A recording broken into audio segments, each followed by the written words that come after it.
Bonjour à tous, on commence par la défaite des NM3 contre Bandol 70-74. Les Laurentins ont affiché de belles valeurs solidaires et se sont montrés très combatifs. Cela ne se sera pas joué à grand chose. Voici un résumé des plus belles actions de la rencontre.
Les autres résultats du week-end, que des victoires à l'extérieur, celle de Menton du côté de Avignon 81-52, le Canet s'impose à Nice 92-70, le duel entre Cagnes et Marseille a tourné à l'avantage des Marseillais 81-69.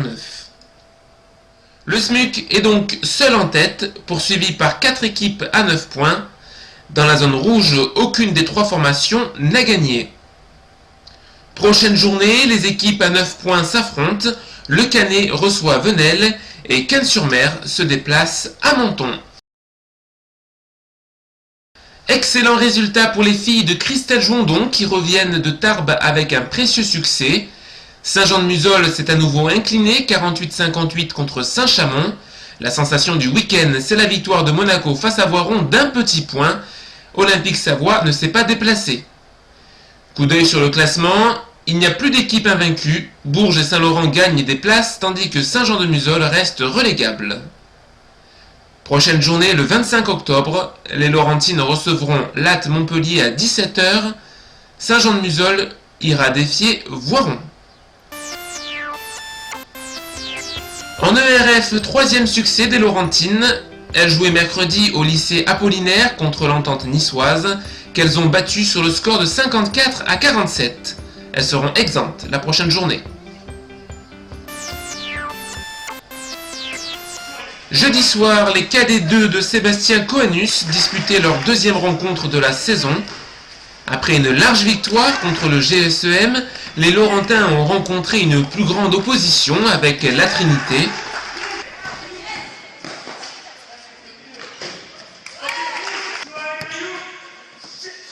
Face aux défis physiques, les Laurentins se sont battus, faisant parfois preuve de maladresse et d'un peu de suffisance au dire de l'entraîneur.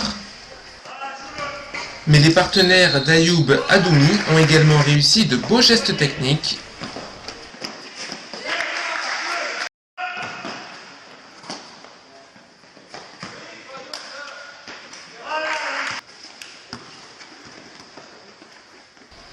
L'équipe de la Trinité n'a pas démérité, ne lâchant rien jusqu'au buzzer final.